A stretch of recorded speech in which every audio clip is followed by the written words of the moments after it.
I know we talk a lot about social media. We talk a lot about TikTok, Facebook, Instagram. And guess what? It never gets old. Why? Because any one of you, if you made the right decisions, you made the right choices, you got committed, could create this type of result. Now, I don't want you to rely on this necessarily, but I think we can all agree, especially after you hear Amanda's story, that if you were able to do what she's done, you'd be pretty excited. You'd probably have better results in your business.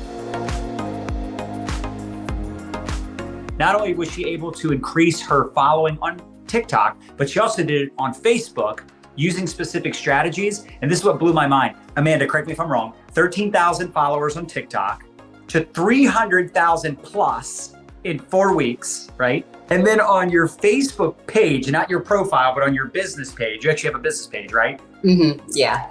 She went from same thing, 13,000 to 225,000 followers in 4 weeks. She had both platforms going viral at the same time.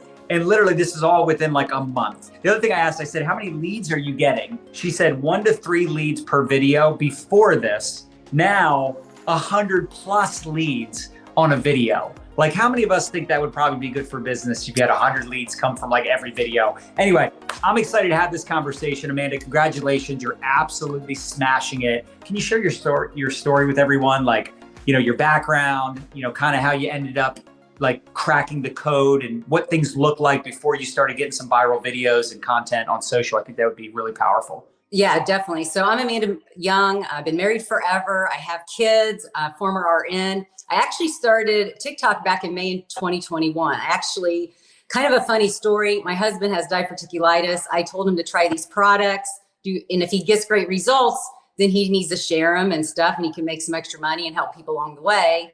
And he got great results. And he's like, I don't know what to do, who to reach out to and stuff. And I said, well, I've seen people on TikTok. It looks like they're making money over there. So I told him to start a TikTok account, and I helped him with that TikTok that first month. And he did really well. So after that, I ended up joining him, and I created my own TikTok in June. So wait, so you just started TikTok in June of this year? No, in 2021. So I've had it for this is a couple years ago. Okay, got it. Yeah, and it kind of got stale, and then it went up, and kind of went stale and went back up. Right. But I always posted there every day because I mean, it was easy, just post and kind of get 1 or 2 leads and kind of leave it, and just as another like exposure kind of thing.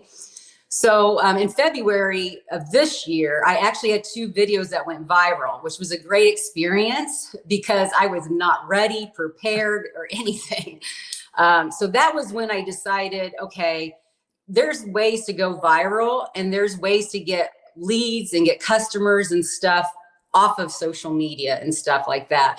And so that's when I really dove really deep in it, like really looked at my content, started changing things up, stopped doing like all the trendy songs, stopped doing the point stuff like 1, 2, 3, right? But that was what was working. That was working in right, 2021. but then when it stopped, you're like, I need to pivot. That makes sense. Yeah, so it wasn't working anymore anyways. Right. So I was like, and that's when I just started really changing stuff up, changing my content, trying to figure out my message, who I really want to help. And I guess I just kept tweaking.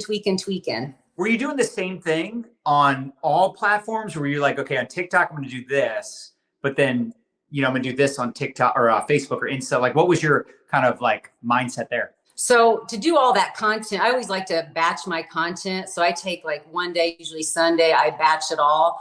So I just did one video and put it everywhere. So I put it on Facebook, Instagram. I just kept doing that every day, just post one video every single day. Now my business page was great because it was an old business page. And when I opened that page, it was with weight loss, which works great because those people back then were looking to lose weight. They got older, they still need to lose weight. So that was a good match. I didn't plan that, but it worked out really well for me. All the videos on TikTok, I put on Instagram, and I put it on my business Facebook page, and also YouTube too. I always did shorts, even though it cut it off at 60 seconds. I still popped them over there, right? And just kept doing that. That is so impressive. So all these accounts are blowing up. Since February, you made a pivot in your content, but when did it really start taking off? Because sometimes people hear that, they're like, wow, I made a pivot and it's not working. Yeah, so I really didn't see much difference. So I went viral. Those videos are gone. TikTok took them down. But anyways, so I didn't really get traction. I saw a little bit of traction in June on my business page. That's when it went to 13,000 followers, like from 6,000 to 13. So in July, I kept working. In August, I pivoted my content completely. Wow. And that's when it went viral. And that's when it went viral on my other page too. It's so good to hear that though. It's like 2021, you were doing stuff. 2022, you were doing stuff. It wasn't working that well, but it was kind of working. And then you made a pivot in February, and then you made another shift during the summer, right? So this is what people need to pay attention to, because they see someone crushing it and they're like, wow, you went from this to this in 4 weeks. And it's like, you did, but it was really the months and even the years of preparation and tweaking and getting comfortable in video and kind of getting that conversation dialed in. So my question for you is, when did it start like exploding? Was that a month ago, or was that like a couple months ago that it grew that much in 4 weeks? Oh, it was in the middle of August. So August to September, you had that 4 week spike. Oh yeah, it was crazy. Yeah. So this is all still pretty new to you then. This is just like a couple months into this. Yeah. Wow. Yeah. So there's always something new to learn every day. Right. And then are you posting the same type of content every time, or are you mixing it up? I'm mixing it up more now. Yeah. So when I was trying to tweak, if you really look at some of my videos in like April, May, June, they're very similar, but I was just trying to tweak like the wording and the titles and just certain things, trying to find my groove, my flow, you know what I mean? Even when it went viral, I kept talking about the same subject over and over and over and over again. And then I kind of pivoted a little bit and then added one other thing in there, because I added like weight loss in between there. Were you like mostly like telling your own personal story? Was it value-based, combination of the two? And was it always around the menopause thing? No, when I pivoted, I thought, you know what, I'm going to try something totally different. I always love home remedies. Smart. Very opposite of what I was doing, but the home remedies can help with those people too. But I thought, you know, I've been doing different things like oils. I've been doing it for years. I know home remedies like since my kids like 18 years ago. And I thought, well, I'll just share some of the things that I know. And that's when it popped. And that's what I realized when it comes to content, focus on all what you're good at. Like you always say, there's a miracle in your mouth. Well, there's a gift in your mouth. Yes. Whatever it comes natural to you. Like you're great with network marketing and tips and all that's natural. Like you don't have to go search it and research it. Right. And that's where I found my sweet spot, is stuff that I already know and do every day. When I first started, I was doing lives like 1 to 2 times a week. Now I do them probably about 3 or 4 times a week. I usually do mine in the morning. If I don't get it in the morning, I do it in the evening, like around 7:30 or so. My live videos are mostly about weight loss, perimenopause, menopause, basically navigating through this season of life naturally. And you said you're getting now on some of is it your home remedy videos, your live videos? You said you're getting like 100+ leads on some of these videos. What are the videos that you're getting the leads from? Oh, those are like all my short form videos. That's crazy. Yeah. I'm assuming you're capturing leads though already, right? Yeah, I use a texting service, Project Broadcast, which you really do need over there, especially. 100%. You know, one of the things that we've had a lot of success with, obviously with, social media, attraction marketing, generating leads, teaching people how to create curiosity, tell their story, all that. But, that's just the front end on how you get attention. The key to success is to get them off of social media, right? Get them to text message you or hop on a phone call, or at least like get them from TikTok to Facebook to an ATM group, right? Like have a way of getting them from TikTok, which is great, but it's hard to connect with people. It's hard to sometimes have those one-on-one conversations and build a relationship and convert those leads into a customer. So it's always smart to have a way of either getting them from TikTok to Facebook or getting them from social media to text message you. It just makes sense. Plus, I mean, I'm sure all of us that have used TikTok, and you even said you had some videos taken down, like TikTok sometimes shuts people down. Sometimes people's Facebook account gets hacked.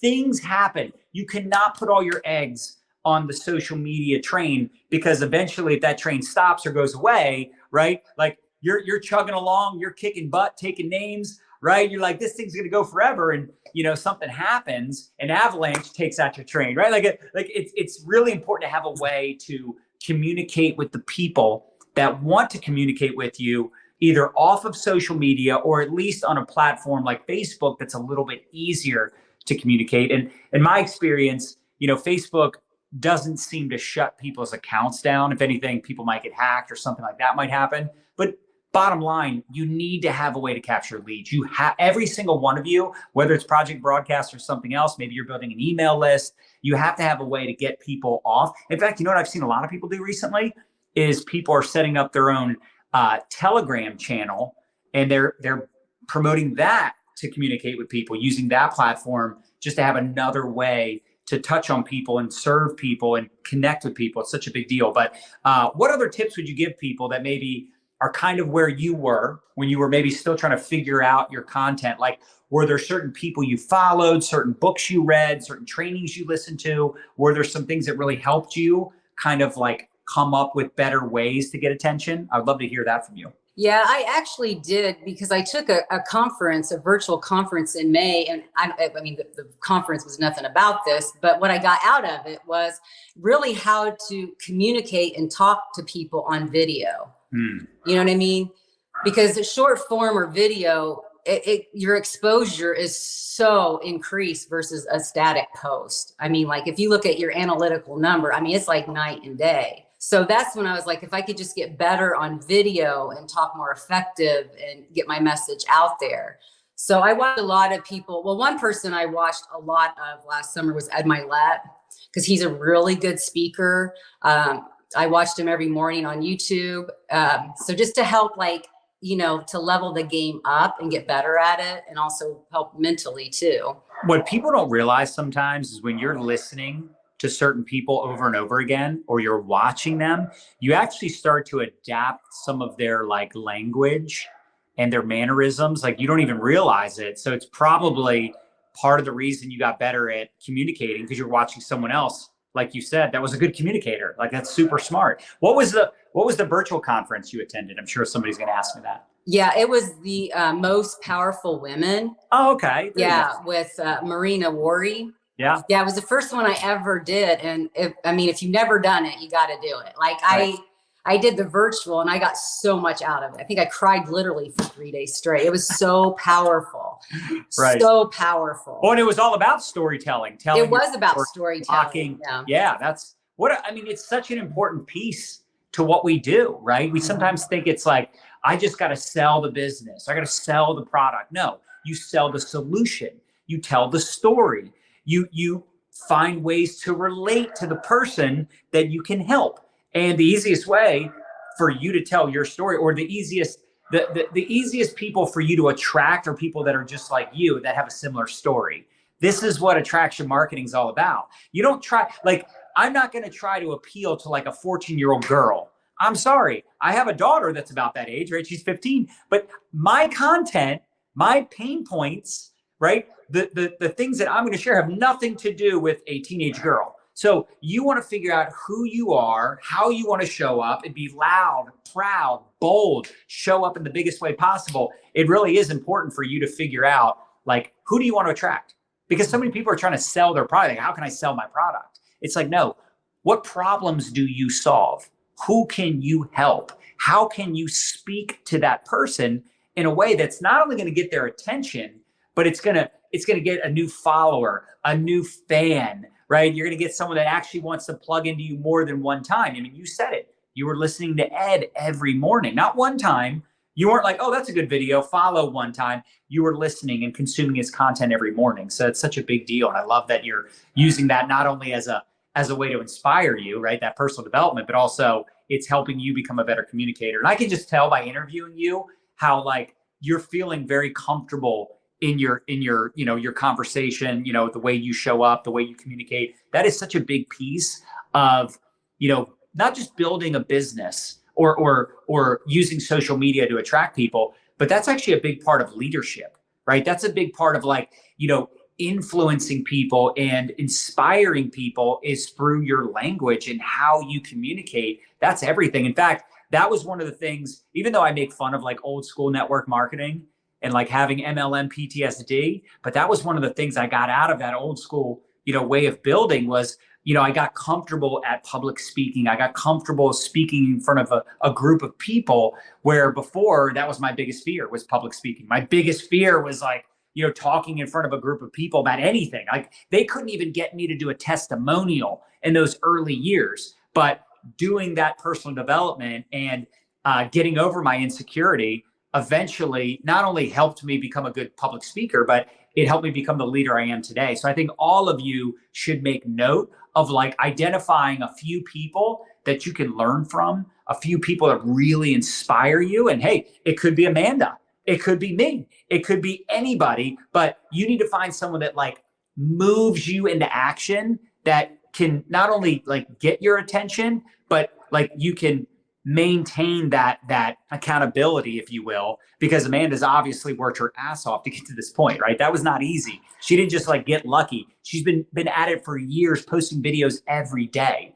And my last question for you too, before we wrap this up, is regarding like batching content. How much time does that take you? Is that like a thing you really prepare for at this point? Like you can knock it out in 30 minutes? Yeah. So when I first started, it was a whole day process because I was trying to research and look at stuff and trends, and it was like a whole day thing. But as the months and every years it got so much shorter. Like now you can do a video and have it up in less than 10 minutes Right. and have it posted everywhere. So the more you do it, the faster and easier it goes. Right. So yeah. And now you build up the habit, right? So now it's like, you don't even need someone to hold you accountable. You don't even need, like, now it's just like, that's just like what you do. And it sounds like what like 30 minutes on a Sunday you do this? probably usually a couple hours with interruptions and, That's awesome. Okay. So a couple hours. Yeah, because you got family and stuff, and we all share everything. All done on a Sunday, and then you can post that throughout the week, so you don't have to worry about making videos on the fly. Yeah, I have it all ready. Like everything's ready. All I got to do is push post.